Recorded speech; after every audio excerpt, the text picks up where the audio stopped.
வணக்கம். ஜெம் செய்திகளுக்காக தமிழ் மொழி. இந்திய நேரப்படி மதியம் 1:30 மணி செய்திகள். முதலில் ஜெம் தலைப்புச் செய்திகளை காணலாம். இந்திரா காந்தி இன்று இருந்தால் பாஜகவை தடை செய்திருப்பார் என்று காங்கிரஸ் தலைவர் அசோக் கெலாட் பேச்சு. நாட்டில் இப்போது மிகவும் ஆபத்தான சூழல் நிலவுவதாக சுட்டிக்காட்டல். கேரளத்தில் அரசு பேருந்தில் பெண்கள் இலவசமாக பயணிக்கும் திட்டத்தை தொடங்கி வைத்தார் முதலமைச்சர் சதீஷன். பெண்கள் நலனுக்கான திட்டத்தால் அரசுக்கு ஆண்டுக்கு 800 கோடி ரூபாய் செலவாகும் என்று பேச்சு. திருவள்ளூர் மாவட்டம் கும்மிடிப்பூண்டி அருகே பாலியல் வன்கொடுமையால் 3 வயது குழந்தை உயிரிழப்பு. குழந்தைக்கு எதிரான வன்கொடுமையை கண்டித்து பொதுமக்கள் சாலை மறியல். குழந்தைகளுக்கு எதிரான பாலியல் வன்கொடுமைகள் பெருகியுள்ளதற்கு கனிமொழி கண்டனம். தமிழ்நாட்டில் அரசு உள்ளதா என்ற சந்தேகம் உள்ளதால் குழந்தைகளை பெற்றோரே பாதுகாத்துக் கொள்ள வேண்டுகோள்.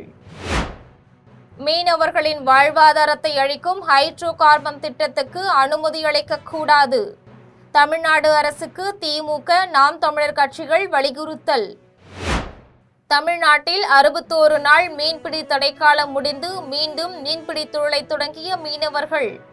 நூற்றுக்கணக்கான விசைப்படகுகள் ஒரே நேரத்தில் கடலுக்கு புறப்பட்டு சென்ற காட்சி. ஈரானுடனான போர் ஒப்பந்தம் நிறைவடைந்ததையொட்டி அமெரிக்க அதிபர் டொனால்ட் ட்ரம்ப் வாழ்த்து.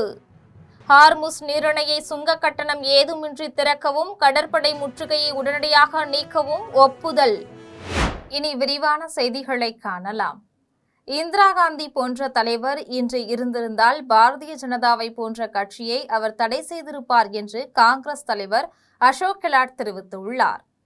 ராஜஸ்தான் தலைநகர் ஜெய்ப்பூரில் காங்கிரஸ் மூத்த தலைவர் அசோக் கெலாட் பேசினார்.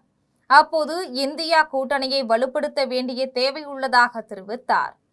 இந்தியா கூட்டணியின் தலைமையை ராகுல் காந்தியிடம் கொடுக்க வேண்டும் என்று தான் ஏற்கனவே கூறியுள்ளதை தெரிவித்தார். இந்திரா காந்தி காலத்தில் காங்கிரசுக்கு எதிராக மற்ற அனைத்து அரசியல் கட்சிகளும் ஒன்று சேர்ந்து காங்கிரஸை அழிப்போம், நாட்டை காப்போம் என்று முழங்கியதை நினைவு கூர்ந்தார். அடுத்த 2.5 ஆண்டுகளிலேயே மக்கள் மீண்டும் இந்திராவை ஆட்சியில் அமர்த்தியதாகவும் குறிப்பிட்டார். இப்போதும் மக்கள் உண்மையை உணர்ந்தால் மீண்டும் காங்கிரஸை ஆதரிப்பர் என்றும் தேசிய ஜனநாயக கூட்டணியில் உள்ள கட்சிகளே பாஜகவை எதிர்க்கும் என்றும் தெரிவித்தார். தனது வாழ்நாளில் பல்வேறு சூழல்களை எதிர்கொண்டுள்ளதாகவும் ஆனால் நாட்டில் இப்போதுள்ள சூழல் மிக ஆபத்தானது என்றும் கூறினார். பாஜகவினர் தங்களை இந்துத்துவ கட்சியாக காட்டிக்கொள்ள மக்களை மத அடிப்படையில் பிளவுபடுத்துவதாகவும் முஸ்லிம்களை இலக்காக கொண்டு தாக்குவதாகவும் குற்றம் சாட்டினார். இந்திரா காந்தி போல் ஒரு தலைவர் இன்று இருந்திருந்தால் பாரதிய ஜனதாவை போன்ற கட்சியை அவர் தடை செய்திருப்பார் என்று அசோக் கெலாட் கூறினார். கேரளத்தில் அரசு பேருந்தில் பெண்கள் இலவசமாக பயணிக்கும் பிரியதர்ஷினி யாத்ரா திட்டத்தை திருவனந்தபுரத்தில் முதலமைச்சர் சதீஷன் கொடியசைத்து தொடக்கி வைத்து பேருந்தில் பயணம் செய்தார். கேரள சட்டமன்ற தேர்தலின் போது காங்கிரஸ் கட்சியின் தேர்தல் அறிக்கையில் தாங்கள் வெற்றி பெற்றால் மகளிருக்கும் திருநங்கையருக்கும் அரசு பேருந்துகளில் இலவச பயண திட்டம் தொடங்கப்படும் என்று கூறியிருந்தது. அதன்படி பிரியதர்ஷினி என்கிற திட்டத்தை திருவனந்தபுரம் தம்பானூர் பேருந்து நிலையத்தில் கேரள முதலமைச்சர் சதீஷன் இன்று தொடங்கி வைத்தார்.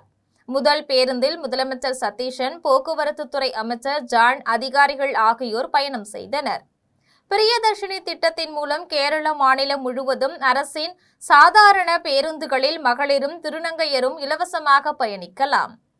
திட்டத்தை தொடங்கி வைத்து பேசிய முதலமைச்சர் சதீஷன், மகளிர் இலவச பேருந்து பயண திட்டத்தால் அரசுக்கு ஆண்டுக்கு 800 கோடி ரூபாய் செலவாகும் என்று தெரிவித்தார். பெண்கள் மீது அரசு வைத்துள்ள மதிப்பின் அடையாளமாக இந்த திட்டம் விளங்கும் என்று குறிப்பிட்டார். இந்த திட்டத்துக்கான அரசாணையில் அரசு துறை செயலாளராக ஒரு பெண் கையெழுத்திட்டுள்ளதாகவும் முதலமைச்சர் சதீஷன் குறிப்பிட்டார். இதுகுறித்து பேட்டியளித்த கேரள போக்குவரத்து அமைச்சர் ஜான், இது ஒரு வரலாற்று சிறப்புமிக்க பயணம் என்று தெரிவித்தார். திருவள்ளூர் மாவட்டம் கும்மிடிப்பூண்டி அருகே 3 வயது பெண் குழந்தையை பாலியல் வன்கொடுமை செய்து கொன்றதை கண்டித்து பொதுமக்கள் சாலை மறியலில் ஈடுபட்டதால் அப்பகுதியில் பெரும் பரபரப்பு ஏற்பட்டது. திருவள்ளூர் மாவட்டம் கும்மிடிப்பூண்டி தொழிற்பேட்டையில் உள்ள தொழிற்சாலையில் பல்லாயிரக்கணக்கான வடமாநில தொழிலாளர்கள் பணியாற்றி வருகின்றனர். தொழில்பேட்டையின் சுற்றுப்பகுதிகளில் அவர்கள் குடும்பத்துடன் வாடகைக்கு வீடு எடுத்து தங்கி வேலை செய்து வருகின்றனர். இந்நிலையில் வடமாநில தொழிலாளர்கள் குடியிருப்பில் 3 வயது பெண் குழந்தை காணாமல் போனதால் அதிர்ச்சியடைந்த பெற்றோர் பொதுமக்கள் உதவியுடன் தேடினர். அப்போது இயற்கை உபாதை கழிக்க சென்ற பெண்கள் சிலர் முட்புதரில் பச்சிளம் குழந்தை காயங்களுடன் இருப்பதைக் கண்டு அதிர்ச்சி அடைந்தனர். அதன் பின்னர் குழந்தையை மீட்டு மேல் சிகிச்சைக்காக சென்னை ஸ்டான்லி அரசு மருத்துவமனையில் அனுமதித்த நிலையில் சிறுமி சிகிச்சை பலனின்றி உயிரிழந்தார். இதனிடையே முட்புதரிலிருந்து பச்சிளம் குழந்தை மீட்கப்பட்ட நிலையில் கொடூர செயலில் ஈடுபட்ட வடமாநில இளைஞரை பொதுமக்கள் பிடித்து அடித்து காவல்துறையிடம் ஒப்படைத்தனர். தொடர்ந்து காவல்துறையினர் சிறுமியிடம் அத்துமீறலில் ஈடுபட்ட பீகாரை சேர்ந்த பிபின் மஞ்சி என்ற குற்றவாளியை கைது செய்து சிறையில் அடைத்துள்ளனர். இதையடுத்து பாதிக்கப்பட்ட 3 வயது பெண் குழந்தைக்கு உரிய நீதி வழங்க வலியுறுத்தி பொதுமக்கள் சாலை மறியலில் ஈடுபட்டனர். இதனால் அப்பகுதியில் பெரும் பரபரப்பு ஏற்பட்டது. தமிழ்நாட்டில் பெண்கள், குழந்தைகளுக்கு எதிரான பாலியல் வன்கொடுமைகள் பெருகியுள்ள நிலையில் அரசு என ஏதும் உள்ளதா என்று சந்தேகிக்கும் நிலை உள்ளதாக திமுக நாடாளுமன்ற உறுப்பினர் கனிமொழி குற்றம் சாட்டியுள்ளார். அவர் சமூக வலைதளத்தில் விடுத்துள்ள பதிவில் கும்மிடிப்பூண்டி அருகே 3 வயது குழந்தை பாலியல் வன்கொடுமை செய்து கொல்லப்பட்டதை கண்டித்துள்ளார். அதில் பெண்கள் அனைவரும் தங்களையும் தங்கள் குழந்தைகளையும் பத்திரமாக பார்த்து கொள்ள வேண்டும் என்றும் அரசு என ஏதும் உள்ளதா என்றும் சந்தேகிக்கும் அளவுக்கு இந்த மாநிலத்தில் ஒரு ஆட்சி நடந்து கொண்டிருக்கின்றது என்று குறிப்பிட்டுள்ளார். பொறுப்பு என்னும் சொல்லுக்கு பொருள் தெரியாதவர்கள் நடத்தும் ஆட்சியில் பொதுமக்களே தங்களின் பாதுகாப்பை உறுதி செய்து கொள்வதை தவிர வேறு என்ன செய்ய முடியும் என்று வினவியுள்ளார். இதைத் தொடர்ந்து எதிர்க்கட்சித் தலைவர் உதயநிதி வெளியிட்டுள்ள அறிக்கையில் கும்மிடிப்பூண்டி அருகே 3 வயது குழந்தை பாலியல் வன்கொடுமை செய்து கொல்லப்பட்டது அதிர்ச்சி அளிப்பதாக தெரிவித்துள்ளார். இச்சம்பவத்தில் உண்மையான குற்றவாளிகளை கண்டுபிடித்து கடுமையான தண்டனையை காவல்துறை பெற்றுத்தர வேண்டும் என்று வலியுறுத்தியுள்ளார். வடக்கே எங்கோ தூரத்தில் நடந்ததாக நாம் செய்திகளில் படித்த குற்ற சம்பவங்கள் எல்லாம் இந்த சோஃபா மாடல் ஆட்சியில் தமிழ்நாட்டில் நாளும் தொடர்கதையாவது கண்டிக்கத்தக்கது என்று கூறினார். மேலும் தேர்தல் பிரச்சாரத்தில் சட்டத்துக்கு புறம்பாக வாக்கு கேட்பதற்கான டூலாக குழந்தைகளை பயன்படுத்திய முதலமைச்சர் குழந்தைகள், பெண்கள் பாதுகாப்பில் தொடர்ந்து கோட்டை விடுகின்றார் என்று குற்றம் சாட்டினார். தனியார் பெருநிறுவனங்களின் நலனுக்காக மீனவர்களின் வாழ்வாதாரத்தை அழித்தொழிக்கும் ஹைட்ரோ கார்பன் திட்டத்துக்கு தமிழக அரசு அனுமதி அளிக்க வேண்டாம் என்று நாம் தமிழர் கட்சியின் தலைவர் சீமான் வலியுறுத்தியுள்ளார். சீமான் வெளியிட்டுள்ள அறிக்கையில் கடலூர் மாவட்டம் பரங்கிப்பேட்டை அருகிலுள்ள கடற்பகுதியில் புதிதாக மேலும் 4 ஹைட்ரோ கார்பன் கிணறுகளை அமைக்க இந்துஸ்தான் எண்ணெய் நிறுவனம் திட்டமிட்டுள்ளது பெரும் அதிர்ச்சி அளிப்பதாக தெரிவித்துள்ளார். தனியார் பெருநிறுவனங்களின் நலனுக்காக மீனவர்களின் வாழ்வாதாரத்தையும் சுற்றுச்சூழல் பாதுகாப்பையும் அழித்தொழிக்கும் ஹைட்ரோ கார்பன் திட்டத்திற்கு தாவேக அரசு அனுமதியளிக்க வேண்டாம் என்று வலியுறுத்தியுள்ளார். இதுபோல முன்னாள் அமைச்சர் தங்கம் தென்னரசு தனது சமூக வலைதள பக்கத்தில் கடலூர் மாவட்டம் பரங்கிப்பேட்டை அருகே கடற்பகுதியில் 4 ஹைட்ரோ கார்பன் கிணறுகள் அமைக்கும் இந்தியன் ஆயில் நிறுவனத்தின் முயற்சி கவலையளிப்பதாக தெரிவித்துள்ளார். திமுக ஆட்சியின் போது ஹைட்ரோ கார்பன் திட்டங்களுக்கும் அனுமதியில்லை என்ற உறுதியான நிலைப்பாட்டை மேற்கொண்டதாக கூறினார். கடற்பகுதியில் இயற்கை வளங்களையும் மீனவர்களின் வாழ்வாதாரத்தையும் கடுமையாக பாதிக்கும் இந்த திட்டத்தை தடுத்து நிறுத்திட வேண்டும் என்று திமுக சார்பில் வலியுறுத்தியுள்ளார். தமிழ்நாட்டில் கன்னியாகுமரி முதல் பழவேற்காடு வரையுள்ள கிழக்கு கடற்கரை பகுதிகளில் 61 நாட்களுக்கு மீன்பிடி தடைக்காலம் முடிந்து மீனவர்கள் மீண்டும் மீன்பிடி தொழிலை தொடங்கியுள்ளனர். தமிழ்நாடு கடல் மீன்பிடி ஒழுங்குபடுத்தும் சட்டப்படி கடல் வளத்தை பாதுகாக்கவும் மீன் உற்பத்தியை பெருக்கவும் ஆண்டுதோறும் மீன்பிடி 61 நாட்கள் தடைக்காலம் கடைபிடிக்கப்படுகின்றது. மீன்கள் முட்டையிட்டு குஞ்சு பொரிக்கும் காலத்தில் விசைப்படகுகளின் எந்திர இரைச்சல் மற்றும் வலைகளால் மீன்களின் இனப்பெருக்கம் பாதிக்கப்படுவதை தவிர்க்க ஏப்ரல் 15 முதல் ஜூன் 14 வரை தடைக்காலம் கடைபிடிக்கப்படுகின்றது. இதையடுத்து கன்னியாகுமரி மாவட்டம் சின்னமுட்டம் மீன்பிடி துறைமுகத்திலிருந்து விசைப்படகு மீனவர்கள் இன்று அதிகாலையில் மீன்பிடிக்க புறப்பட்டு சென்றனர். சாறை சாறையாக துறைமுக வாயிலில் இருந்து 350க்கும் மேற்பட்ட விசைப்படகுகள் செல்லும் காட்சி போரில் படையெடுப்பது போன்று இருந்தது. இன்று முதல் ஆழ்கடலில் இருந்து புதிய மீன் வகைகள் கரைக்கு வர தொடங்கும் என்பதால் சந்தைகளில் மீன்களின் விலை கணிசமாக குறைய வாய்ப்புள்ளது. நண்டு, இறால், கணவாய் மற்றும் பல்வேறு வகையான பெரிய மீன்கள் கிடைக்கும் என்று எதிர்பார்ப்பதாக மக்கள் மகிழ்ச்சியுடன் தெரிவித்துள்ளனர். இதேபோல் தூத்துக்குடி மீன்பிடி துறைமுகத்திலிருந்து இன்று அதிகாலை 5 மணி அளவில் 250க்கும் மேற்பட்ட விசைப்படகுகளில் மீனவர்கள் கடலுக்குள் மீன்பிடிக்க புறப்பட்டு சென்றனர். மீனவர்களும் வணிகர்களும் இந்த பருவத்தில் நிறைய மீன்கள் கிடைக்கும் என்று மகிழ்ச்சியுடன் தெரிவித்தனர். ஈரானுடனான போர் ஒப்பந்தம் நிறைவடைந்ததையொட்டி அமெரிக்க அதிபர் டொனால்ட் ட்ரம்ப் அனைவருக்கும் வாழ்த்துக்களை தெரிவித்துள்ளார். அமெரிக்க அதிபர் டொனால்ட் ட்ரம்ப் தனது ட்ரூத் சோஷியல் வலைதள பக்கத்தில் ஈரானுடனான ஒப்பந்தம் தற்போது நிறைவடைந்ததையொட்டி அனைவருக்கும் வாழ்த்துக்களை தெரிவித்தார்.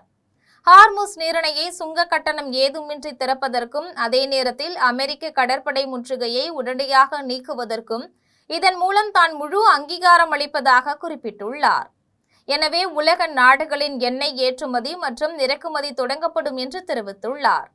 கோவை மாநகராட்சியில் தூய்மை பணிக்காக நியமிக்கப்பட்ட 325 பேர் துப்புரவு பணியில் ஈடுபடாமல் அலுவலக பணிகளில் ஈடுபட்டு வருவதாக கூறப்படும் குற்றச்சாட்டு குறித்து நிச்சயமாக நடவடிக்கை எடுக்கப்படும் என பிற்படுத்தப்பட்டோர் நலத்துறை அமைச்சர் சம்பத்குமார் தெரிவித்துள்ளார்.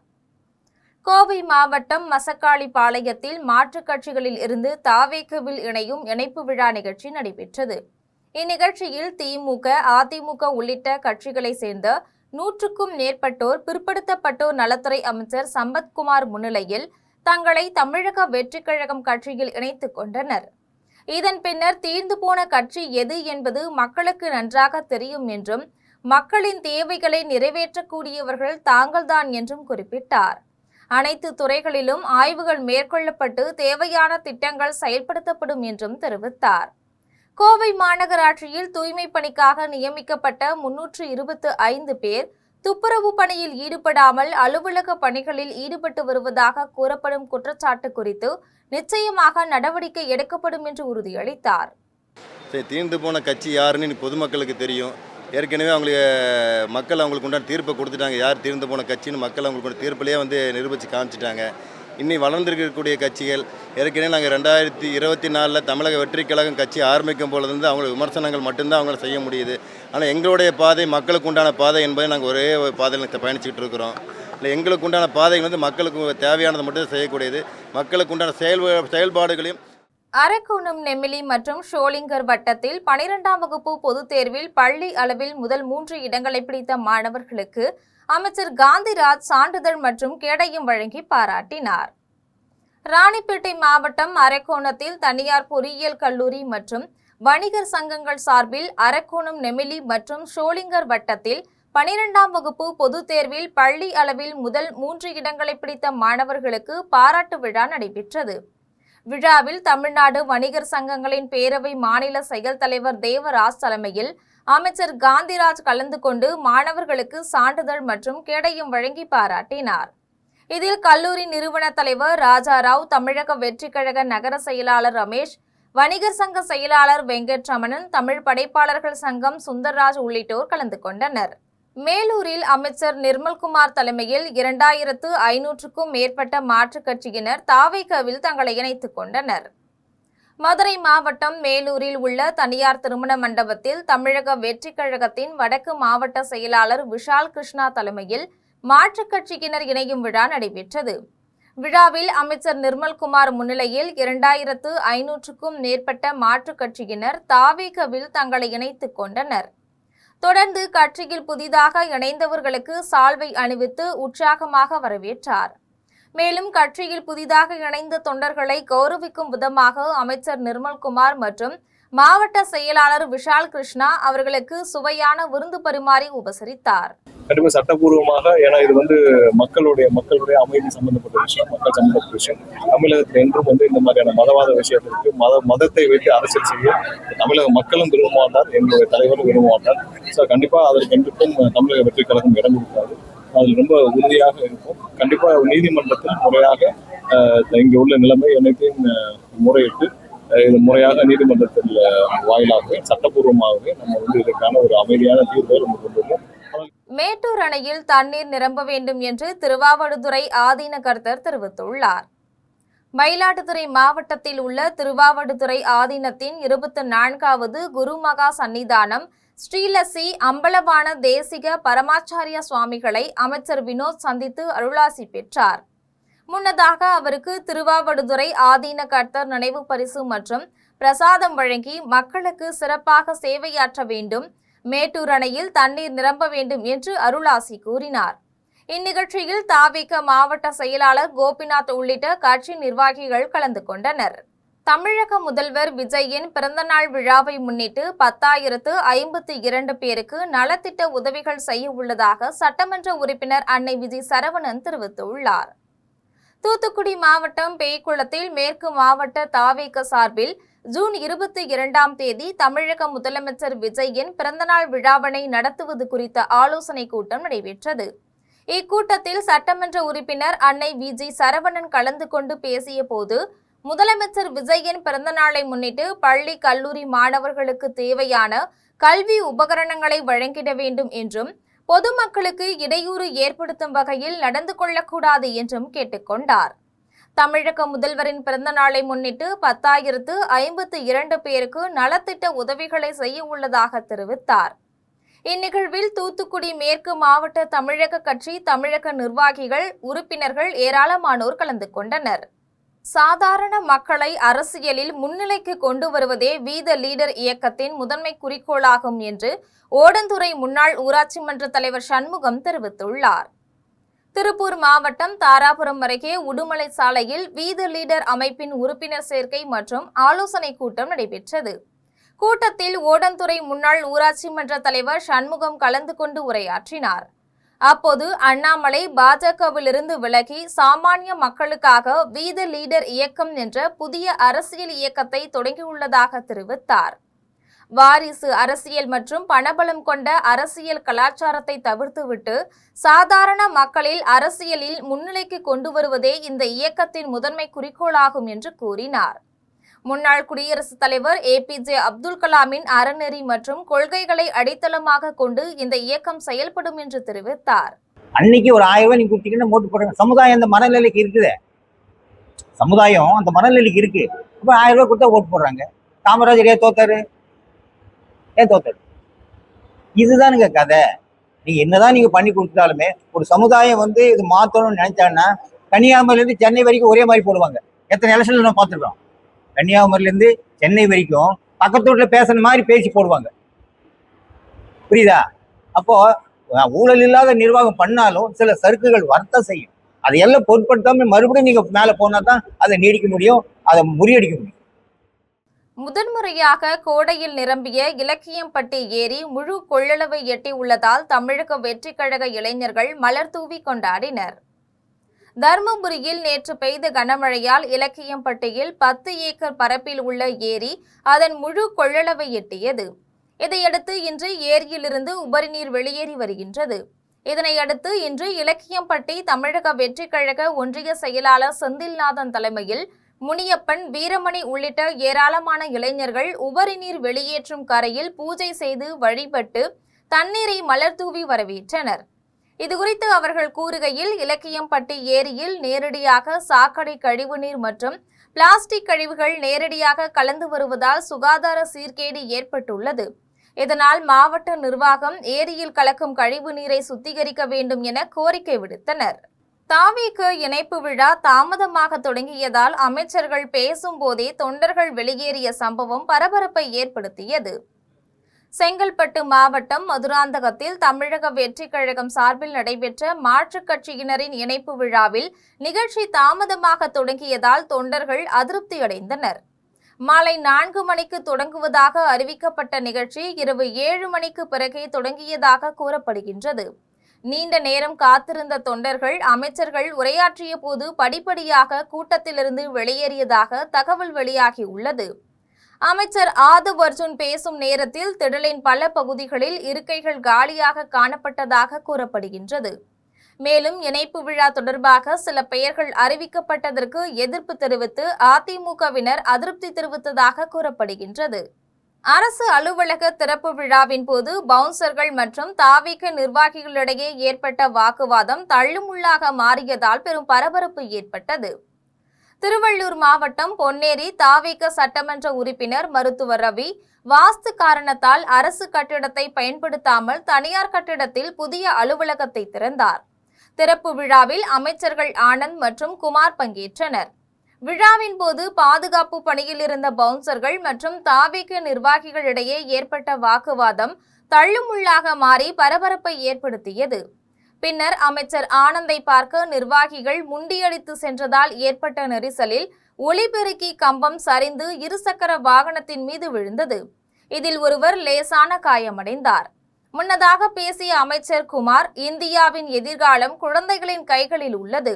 1ஆம் வகுப்பு முதல் AI தொழில்நுட்ப பயிற்சி வழங்கினால் அவர்களின் திறன் மேம்படும் என்று கூறினார். இவ்விழாவில் மாவட்ட இணை செயலாளர் சிலம்பரசன் உள்ளிட்ட கட்சி நிர்வாகிகள் பலர் கலந்து கொண்டனர். திருவண்ணாமலையில் பக்தர்கள் கிரிவலம் முடித்துக்கொண்டு தங்களுடைய சொந்த ஊர்களுக்கு செல்வதற்காக பேருந்து நிலையத்திற்கு வந்தபோது போதிய பேருந்துகள் இல்லாததால் அப்பகுதியில் பெரும் பரபரப்பு ஏற்பட்டது. திருவண்ணாமலை மாவட்டம் அருணாச்சலேஸ்வரர் கோவிலில் வைகாசி மாத அமாவாசையையொட்டி கிரிவலம் நடைபெற்றது. இதில் ஆயிரக்கணக்கான பக்தர்கள் கலந்து கொண்டு கிரிவலம் மேற்கொண்டனர். இதன் பின்னர் பக்தர்கள் தங்களுடைய சொந்த ஊர்களுக்கு செல்வதற்காக திருவண்ணாமலை பழைய பேருந்து நிலையத்தில் விடிய விடிய பேருந்துக்காக காத்திருந்தனர். மேலும் வார இறுதி நாட்களில் கூட்ட நெரிசலுக்கு ஏற்ப திருவண்ணாமலையிலிருந்து மற்ற ஊர்களுக்கு கூடுதல் பேருந்துகளை இயக்க வேண்டும் என்று பொதுமக்கள் கோரிக்கை விடுத்துள்ளனர். காரைக்கால் அருகே மதக்கடி பகுதியில் இரவு நேரங்களில் தொடர் மின்வெட்டு ஏற்படுவதை கண்டித்து மாநில நெடுஞ்சாலையில் அப்பகுதி பொதுமக்கள் சாலை மறியல் போராட்டத்தில் ஈடுபட்டதால் போக்குவரத்து கடுமையாக பாதிக்கப்பட்டது. காரைக்கால் மாவட்டம் மதக்கடி பகுதியில் இரவு நேரங்களில் தொடர் மின்வெட்டு ஏற்படுவதை கண்டித்து காரைக்கால் நாகப்பட்டினம் மாநில நெடுஞ்சாலையில் 100க்கும் மேற்பட்ட அப்பகுதி பொதுமக்கள் சாலை மறியல் போராட்டத்தில் ஈடுபட்டனர். போராட்டத்தில் தொடர் மின்வெட்டு ஏற்படுவதை கண்டித்தும் அரசு அதிகாரிகள் உடனடி நடவடிக்கை எடுக்க வேண்டும் எனவும் கோஷங்களை எழுப்பினர். 1 மணி நேரத்திற்கும் மேலாக பொதுமக்கள் போராட்டத்தில் ஈடுபட்டதால் போக்குவரத்து கடுமையாக பாதிக்கப்பட்டது.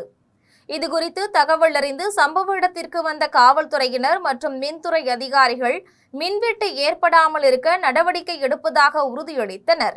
இதன் பின்னர் அனைவரும் கலைந்து சென்றனர். மதுராந்தகத்தில் தாவேக இணைப்பு விழாவில் ஏற்பட்ட போக்குவரத்து நெரிசலில் சிக்கி பொதுமக்கள் அவதியடைந்துள்ளனர். செங்கல்பட்டு மாவட்டம் மதுராந்தகத்தில் மாற்றுக் கட்சியில் இருந்து பிரிந்து தமிழக வெற்றி கழகத்தில் இணையும் விழா நடைபெற்றது. இவ்விழாவை முன்னிட்டு ஏராளமான வாகனங்கள் இப்பகுதியில் குவிந்ததால் கடும் போக்குவரத்து நெரிசல் ஏற்பட்டது. செங்கல்பட்டு, செய்யூர், திருப்போரூர் உள்ளிட்ட பகுதிகளிலிருந்து பல்வேறு கட்சிகளை சேர்ந்தவர்கள் தமிழக வெற்றி கழகத்தில் இணைய வந்ததால் மதுராந்தகம் புறவழி சாலையில் வாகனங்கள் அணிவகுத்து நின்றன. இதன் காரணமாக சென்னை திருச்சி தேசிய நெடுஞ்சாலையில் போக்குவரத்து கடுமையாக பாதிக்கப்பட்டு வாகனங்கள் நீண்ட நேரம் காத்திருக்க வேண்டிய நிலை ஏற்பட்டது. போக்குவரத்து நெரிசலில் சிக்கிய முதியவர்கள், நோயாளிகள் உள்ளிட்டோர் அவதியடைந்தனர். குண்டடம் அருகே PAB கால்வாய் உடைந்ததால் விவசாய நிலங்களுக்கு நீர் சென்றடையாத நிலை ஏற்பட்டுள்ளது. திருப்பூர் மாவட்டம் தாராபுரம் அருகே குண்டடம், ஜோதியம்பட்டி உள்ளிட்ட பகுதிகளுக்கு VAP கால்வாய் மூலமாக பாசன நீர் வழங்கப்பட்டு வந்தது. இந்நிலையில் கால்வாயை பொதுப்பணித்துறையினர் முறையாக தூர்வாராததால் மண் சரிவு, மரம் மற்றும் செடி கொடிகள் அடைத்து நீரின் ஓட்டம் தடைபட்டது. நீர்மட்டம் அதிகரித்து கால்வாய் உடைந்தது. இதனால் கடைமடை பகுதிகளில் உள்ள விவசாய நிலங்களுக்கு நீர் சென்றடையாத நிலை ஏற்பட்டுள்ளது. மேலும் சம்பந்தப்பட்ட அதிகாரிகள் உடனடியாக ஆய்வு செய்து கால்வாய் உடைப்பை சரி செய்து தூர்வாரும் பணிகளை விரைந்து மேற்கொள்ள வேண்டும் என விவசாயிகள் கோரிக்கை விடுத்துள்ளனர். சேலம் அருகே ஜாமீனில் வெளியே வந்த நபர் ஒருவர் கோவில் உண்டியலை உடைத்து திருட முயற்சித்த போது பொதுமக்கள் அவனை மடக்கி பிடித்து காவல்துறையிடம் ஒப்படைத்துள்ளனர். சேலம் மாவட்டம் இளம்பிள்ளை பகுதியில் உள்ள பெரியாண்டிச்சி அம்மன் கோவிலில் இரவு விசித்திரமான சத்தம் ஒன்று கேட்டுள்ளது. அதை உணர்ந்த கோவில் அருகில் வசிக்கும் பூபதி உடனே அக்கம் பக்கத்தில் வசிக்கும் பிரவீன்குமார் மற்றும் ஆதித்யா ஆகியோருக்கு தகவல் தெரிவித்துள்ளார். இதையடுத்து மூவரும் கோவிலுக்கு சென்று பார்த்தபோது கோவிலின் உள்ளே வாலிபர் ஒருவர் உண்டியலை உடைத்துக் கொண்டிருந்ததை கண்டு அதிர்ச்சியடைந்தனர். தொடர்ந்து அவர்களை பார்த்ததும் அந்த வாலிபர் தப்பித்து செல்ல முயன்றபோது உடனடியாக மூவரும் இணைந்து அந்த வாலிபரை மடக்கி பிடித்தனர். இதன் பின்னர் திருடனை மகுடஞ்சாவடி காவல் நிலையத்தில் ஒப்படைத்தனர். காவல்துறையினரின் விசாரணையில் தருமபுரி மாவட்டத்தை சேர்ந்த அருண்குமார் என்பதும் இவர் மீது ஏற்கனவே 2 குற்ற வழக்குகள் இருப்பதும் தெரிய வந்தது. இதையடுத்து அருண்குமாரை கைது செய்த காவல்துறையினர் சேலம் மத்திய சிறையில் அடைத்தனர். கோவில் உண்டியலை உடைத்து திருட முயன்ற சம்பவம் அப்பகுதியில் பெரும் பரபரப்பை ஏற்படுத்தியுள்ளது. ஓமலூர் அருகே வழித்தட பிரச்சனையில் இரு தரப்பினருக்கும் ஏற்பட்ட மோதலில் 8 பேர் மீது வழக்கு பதிவு செய்து காவல்துறையினர் தீவிர விசாரணை மேற்கொண்டனர். சேலம் மாவட்டம் அமரகுந்தி பகுதியை சேர்ந்தவர் விவசாயி அருணாச்சலம். இவருக்கும் இவரது பக்கத்து வீட்டில் வசிக்கும் முத்தண்ணன் குடும்பத்தினருக்கும் இடையே நீண்ட நாட்களாக வழித்தட பிரச்சனை இருந்து வந்துள்ளது. இந்நிலையில் விவசாயி அருணாச்சலம் தனது நிலத்தில் ஆழ்துளை கிணறு அமைக்கும் பணியில் ஈடுபட்டுள்ளார். அப்போது பாறைகள் உடைந்த துகள்கள் மற்றும் தூசி அருகிலிருந்த முத்தண்ணனின் வீட்டின் மேல் படிந்தது. இதனால் ஆத்திரமடைந்த முத்தண்ணன் அவரது தந்தை பரந்தாமன், சகோதரர் சந்திரமோகன் மற்றும் குடும்பத்தினர் ஆகியோர் திரண்டு வந்து விவசாயி அருணாச்சலம் மற்றும் அவரது மனைவி வசந்தாவை சரமாரியாக தாக்கியுள்ளனர். இதற்கு பதிலடியாக அருணாச்சலம் தரப்பினரும் முத்தண்ணன் குடும்பத்தினரை தாக்கியுள்ளனர். இந்த மோதலில் இரு தரப்பையும் சேர்ந்தவர்கள் காயமடைந்து சிகிச்சைக்காக சேலம் மற்றும் ஓமலூர் அரசு மருத்துவமனைகளில் அனுமதிக்கப்பட்டுள்ளனர். இந்த மோதலின் போது முத்தண்ணன் தன்னை தாக்க வந்த பெண்ணின் தலைமுடியை பிடித்து முகத்திலேயே கொடூரமாக தாக்கும் வீடியோ காட்சிகள் இணையத்தில் வெளியாகி அதிர்ச்சியை ஏற்படுத்தியுள்ளது. இந்த சம்பவம் குறித்து இரு தரப்பினரும் அளித்த புகாரின் அடிப்படையில் துளசம்பட்டி காவல்துறையினர் இருதரப்பை சேர்ந்த 8 பேர் மீது வழக்கு பதிவு செய்து தீவிர விசாரணை மேற்கொண்டனர். பூவிருந்தவல்லி அருகே 7 வயது சிறுமிக்கு பாலியல் தொல்லை கொடுத்த ஓட்டுநரை போக்சோ வழக்கில் காவல்துறையினர் கைது செய்துள்ளனர். திருவள்ளூர் மாவட்டம் பூவிருந்தவல்லியில் வீட்டின் முன்பு விளையாடிக் கொண்டிருந்த 7 வயது சிறுமி அருகே உள்ள சுடுகாட்டிலிருந்து அழுதபடி வீட்டிற்கு வந்துள்ளார். சிறுமியிடம் பெற்றோர் விசாரித்த போது அதே பகுதியை சேர்ந்த சரவணன் என்பவர் சுடுகாட்டுக்கு அழைத்து சென்று சிறுமியிடம் பாலியல் அத்துமீறலில் ஈடுபட்டதாக தெரிய வந்தது. உடனடியாக சிறுமியின் பெற்றோர் காவல் நிலையத்திற்கு தகவல் அளித்தனர். இந்த தகவலின் பேரில் காவல்துறையினர் சம்பவ இடத்திற்கு சென்று தனியார் கார் ஓட்டுநரான சரவணன் என்பவரை போக்சோ வழக்கில் கைது செய்து விசாரணை மேற்கொண்டு வருகின்றனர். சங்கராபுரம் அருகே மின்சாரம் தாக்கி 2 உயிரிழந்த சம்பவம் அப்பகுதியில் பெரும் சோகத்தை ஏற்படுத்தியுள்ளது. கள்ளக்குறிச்சி மாவட்டம் புதுப்பாலப்பட்டு கிராமத்தை சேர்ந்த ராஜுவின் மனைவி செல்வி. இவர் தனது வீட்டின் முன்புறத்தில் தகர சீட்டால் கொட்டகை அமைத்திருந்தார். அந்த கொட்டகையில் மின்விளக்கு வசதி ஏற்படுத்துவதற்காக மின் ஒயர் இணைக்கப்பட்டிருந்தது. இந்நிலையில் மின் ஒயரில் ஏற்பட்ட மின்கசிவு காரணமாக கொட்டகையின் தகர சீட்டில் மின்சாரம் பாய்ந்ததாக கூறப்படுகின்றது. சம்பவத்தன்று மிதமான மழை பெய்து கொண்டிருந்த நிலையில் செல்வி கொட்டகையின் தகர சீட்டில் கை வைத்த போது மின்சாரம் தாக்கி சம்பவ இடத்திலேயே பரிதாபமாக உயிரிழந்தார். தொடர்ந்து அப்பகுதியில் நாய்கள் குரைத்து கொண்டிருந்ததால் சந்தேகமடைந்த செல்வியின் கணவரின் தம்பி கணேசன் சென்று பார்த்துள்ளார். அங்கு செல்வி கீழே விழுந்து கிடந்ததை கண்டு அதிர்ச்சியடைந்த அவரும் கொட்டகையை தொட்டபோது அவரும் மின்சாரம் தாக்கி சம்பவ இடத்திலேயே உயிரிழந்தார். இதன் பின்னர் கணேசன் நீண்ட நேரமாகியும் வீட்டிற்கு திரும்பாததால் அவரது மனைவி சிவகாமி தேடி அங்கு வந்தபோது செல்வி மற்றும் கணேசன் இருவரும் உயிரிழந்து கிடந்ததை கண்டு அதிர்ச்சியடைந்து கூச்சலிட்டுள்ளார். அவரது சத்தம் கேட்டு அக்கம் பக்கத்தினர் வந்து உடனடியாக சங்கராபுரம் காவல்துறையினருக்கு தகவல் தெரிவித்தனர். தகவல் அறிந்து வந்த காவல்துறையினர் இருவரின் உடல்களையும் மீட்டு உடற்கூறாய்விற்காக கள்ளக்குறிச்சி அரசு மருத்துவமனைக்கு அனுப்பி வைத்து விசாரணை மேற்கொண்டு வருகின்றனர். மின்சாரம் தாக்கி 2 உயிரிழந்த சம்பவம் அப்பகுதி மக்களிடையே பெரும் சோகத்தை ஏற்படுத்தியுள்ளது. சபரிமலை ஐயப்பன் கோவிலில் ஆனி மாத பூஜையை முன்னிட்டு கோவில் நடை திறக்கப்பட்டது. கேரளாவில் உள்ள சபரிமலை ஐயப்பன் கோவிலில் ஆனி மாத பூஜையை முன்னிட்டு கோவில் நடை திறக்கப்பட்டது. தொடர்ந்து சுவாமிக்கு சிறப்பு அபிஷேக ஆராதனைகள் நடைபெற்றது. இதில் ஏராளமான பக்தர்கள் கலந்து கொண்டு சாமி தரிசனம் செய்து வழிபட்டனர். காரைக்கால் மாவட்டத்தில் உள்ள பல்வேறு பகுதிகளில் 1 மணி நேரத்திற்கும் மேலாக மிதமான மழை பெய்ததால் பொதுமக்களும் விவசாயிகளும் மகிழ்ச்சி அடைந்துள்ளனர். புதுச்சேரி மாநிலம் காரைக்கால் மாவட்டம் மற்றும் அதனை சுற்றியுள்ள பகுதிகளில் கடந்த சில நாட்களாக வெயிலின் தாக்கம் கடுமையாக காணப்பட்டது. இந்நிலையில் காரைக்கால், நிரவி, திருநள்ளாறு, அம்பகரத்தூர், நெடுங்காடு, கோட்டுச்சேரி, திருப்பட்டினம் உள்ளிட்ட பல்வேறு பகுதிகளில் இரவு திடீரென்று 1 மணி நேரத்திற்கும் மேலாக மிதமான மழை பெய்தது. இதன் காரணமாக வெப்பம் தணிந்து குளிர்ச்சியான சூழல் நிலவியதால் பொதுமக்கள் மற்றும் விவசாயிகள் மகிழ்ச்சி அடைந்துள்ளனர். மீனாட்சி அம்மன் கோவிலில் தடையை மீறி செல்போன் மூலம் வீடியோ எடுத்து ரீல்ஸ் வெளியிட்ட இளைஞரின் செயல் பரபரப்பை ஏற்படுத்தியுள்ளது. மதுரை மீனாட்சி அம்மன் கோவிலில் விதிக்கப்பட்டுள்ள கட்டுப்பாடுகளை மீறி இளைஞர் செல்போன் மூலம் வீடியோ எடுத்து ரீல்ஸ் வெளியிட்ட சம்பவம் சர்ச்சையை ஏற்படுத்தியுள்ளது. கோவிலுக்குள் வீடியோ பதிவு செய்ய தடை இருந்த போதிலும் இளைஞர் ரீல்ஸ் எடுத்த காட்சிகள் சமூக வலைதளங்களில் பரவி வருகின்றன. இந்த சம்பவம் கோவிலின் பாதுகாப்பு மற்றும் கண்காணிப்பு நடைமுறைகள் குறித்து கேள்விகளை எழுப்பியுள்ளது. கோவிலுக்கு வரும் பக்தர்களின் மன நிம்மதியை பாதிக்கும் வகையில் இதுபோன்ற செயல்கள் நடைபெறுவதாக பொதுமக்கள் மற்றும் சமூக ஆர்வலர்கள் குற்றம் சாட்டியுள்ளனர். கட்டுப்பாடுகளை மீறி செயல்பட்டவர்கள் மீது உரிய நடவடிக்கை எடுக்க வேண்டும் என கோவில் நிர்வாகத்தின் சமூக ஆர்வலர்கள் கோரிக்கை விடுத்துள்ளனர். வேலூரில் கோடைக்கால வெப்பம் வாட்டி வதைத்து வந்த நிலையில் திடீரென பெய்த மழையால் பொதுமக்கள் மகிழ்ச்சியடைந்தனர். வேலூர் மாவட்டத்தில் இரவு நேரத்தில் பலத்த காற்றுடன் கனமழை பெய்ததால் பொதுமக்கள் மகிழ்ச்சியடைந்தனர்.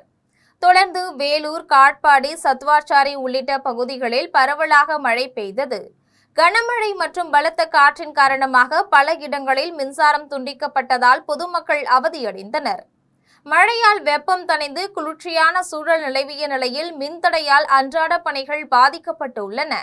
திருவள்ளூர் அருகே வீட்டின் பூட்டை உடைத்து 50 சவரன் தங்க நகையும் 5 லட்சம் ரூபாய் பணத்தையும் திருடிய மர்ம நபர்களை காவல்துறையினர் வலைவீசி தேடி வருகின்றனர். திருவள்ளூர் மாவட்டம் அந்தகி காவனூர் கிராமத்தை சேர்ந்தவர்கள் கோபால் நாயுடு, கௌசல்யம்மாள் தம்பதியர். இவர்கள் அப்பகுதியில் தனியாக வசித்து வருகின்றனர். இந்நிலையில் நள்ளிரவில் வீட்டின் பூட்டை உடைத்து உள்ளே சென்ற மர்ம நபர்கள் பீரோவின் பூட்டை உடைத்து 5 லட்சம் ரூபாயும் பூஜை அறையில் வைத்திருந்த 50 சவரன் தங்க நகையும் திருடியுள்ளனர். இதன் பின்னர் திருடர்கள் கௌசல்யம்மாள் கழுத்தில் அணிந்திருந்த 10 சவரன் நகையை பறித்த போது அவர் கூச்சலிட்டுள்ளார். இதையடுத்து கொள்ளையர்கள் அங்கிருந்து தப்பித்து சென்றுள்ளனர். தகவல் அறிந்து சம்பவ இடத்திற்கு வந்த வெங்கல் காவல்துறையினர் தடய அறிவியல் நிபுணர்கள் உதவியுடன் கொள்ளையர்களை வலைவீசி தேடி வருகின்றனர். இந்த திருட்டு சம்பவத்தால் அப்பகுதியில் பெரும் பரபரப்பை ஏற்படுத்தியுள்ளது. இனி வருவது திரையுலக செய்திகள். பிரான்சில் நடிகர் அஜித் தனது குடும்பத்தினருடன் எடுத்துக்கொண்ட புகைப்படம் தற்போது சமூக வலைதளங்களில் வைரலாகியுள்ளது. பிரான்சின் புகழ்பெற்ற circuit test 24 Hours to Mars ஓடுதளத்தில் நடைபெற்ற இந்த சர்வதேச பந்தயத்தில் அஜித் குமாரின் அஜித் குமார் ரேசிங் அணி கலந்து கொண்டது. இதில் அஜித்தின் அணி முதல் 10 இடங்களுக்குள் வந்து சாதனை படைத்துள்ளது. இந்த பெருமைமிகு தருணத்தை முன்னிட்டு அஜித்தின் மனைவி ஷாலினி தனது இன்ஸ்டாகிராம் பக்கத்தில் குடும்பத்துடன் இருக்கும் புகைப்படங்களை பகிர்ந்துள்ளார். அதில் அஜித், ஷாலினி, மகள் அனோஷ்கா மற்றும் மகன் ஆத்விக் ஆகியோர் இடம்பெற்றிருந்தனர். இனி வருவது விளையாட்டு செய்திகள்.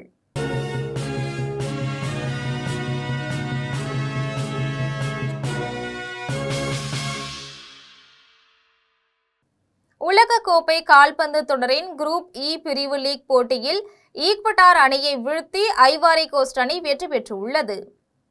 அமெரிக்காவில் உள்ள பிலடெல்பியா மைதானத்தில் உலகக்கோப்பை கால்பந்து தொடரின் குரூப் இ பிரிவு லீக் போட்டி நடைபெற்றது.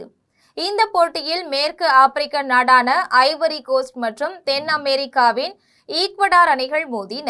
இதில் சிறப்பாக விளையாடிய ஐவரி கோஸ்ட் அணி 1-0 என்ற கோல் கணக்கில் ஈக்வடார் அணியை வீழ்த்தி வெற்றி பெற்றது. இந்த வெற்றியின் மூலம் குரூப் இ பிரிவில் ஐவரி கோஸ்ட் அணி மிகவும் வலுவான நிலைக்கு முன்னேறியுள்ளது. இனி வருவது தங்கம், வெள்ளி மற்றும் பங்கு சந்தை விலை நிலவரம்.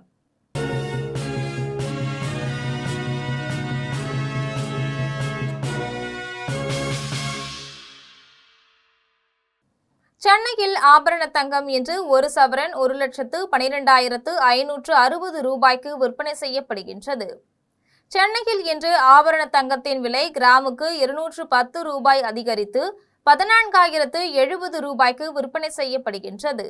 மேலும் 1 சவரன் 1,680 ரூபாய் அதிகரித்து 1,12,560 ரூபாய்க்கு விற்பனை செய்யப்படுகின்றது. 24 கேரட் தூய தங்கம் 1 சவரன் 1,22,792 ரூபாய்க்கு விற்பனை செய்யப்படுகின்றது. மேலும் 1 கிராம் வெள்ளி 280 ரூபாய்க்கும் 1 கிலோ வெள்ளி 2,80,000 ரூபாய்க்கும் விற்பனை செய்யப்படுகின்றது. இந்திய பங்கு சந்தைகளில் வணிகம் இன்று உயர்வுடன் காணப்படுகின்றது. மும்பை பங்கு சந்தை பங்கு விலை குறியீட்டு எண் சென்செக்ஸ் 1,182 புள்ளிகள் அதிகரித்து 76,710 புள்ளிகளில் வணிகமாகின்றது. தேசிய பங்குச்சந்தை பங்கு விலை குறியீட்டு எண் நிப்டி 359 புள்ளிகள் அதிகரித்து 23,982 புள்ளிகளில் வணிகமாகிறது. மீண்டும் ஜெம் தலைப்புச் செய்திகள். இந்திரா காந்தி இன்று இருந்தால் பாஜகவை தடை செய்திருப்பார் என்று காங்கிரஸ் தலைவர் அசோக் கெலாட் பேச்சு. நாட்டில் இப்போது மிகவும் ஆபத்தான சூழல் நிலவுவதாக சுட்டிக்காட்டல். கேரளத்தில் அரசு பேருந்தில் பெண்கள் இலவசமாக பயணிக்கும் திட்டத்தை தொடங்கி வைத்தார் முதலமைச்சர் சதீஷன். பெண்கள் நலனுக்கான திட்டத்தால் அரசுக்கு ஆண்டுக்கு 800 கோடி ரூபாய் செலவாகும் என்று பேச்சு. திருவள்ளூர் மாவட்டம் கும்மிடிப்பூண்டி அருகே பாலியல் வன்கொடுமையால் 3 வயது குழந்தை உயிரிழப்பு. குழந்தைக்கு எதிரான வன்கொடுமையை கண்டித்து பொதுமக்கள் சாலை மறியல். குழந்தைகளுக்கு எதிரான பாலியல் வன்கொடுமைகள் பெருகியுள்ளதற்கு கனிமொழி கண்டனம். தமிழ்நாட்டில் அரசு உள்ளதா என்ற சந்தேகம் உள்ளதால் குழந்தைகளை பெற்றோரே பாதுகாத்துக் கொள்ள வேண்டுகோள். மீனவர்களின் வாழ்வாதாரத்தை அழிக்கும் ஹைட்ரோ கார்பன் திட்டத்துக்கு அனுமதி அளிக்கக்கூடாது. தமிழ்நாடு அரசுக்கு திமுக, நாம் தமிழர் கட்சிகள் வலியுறுத்தல்.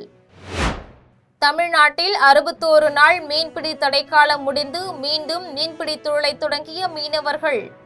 நூற்றுக்கணக்கான விசைப்படகுகள் ஒரே நேரத்தில் கடலுக்கு புறப்பட்டு சென்ற காட்சி.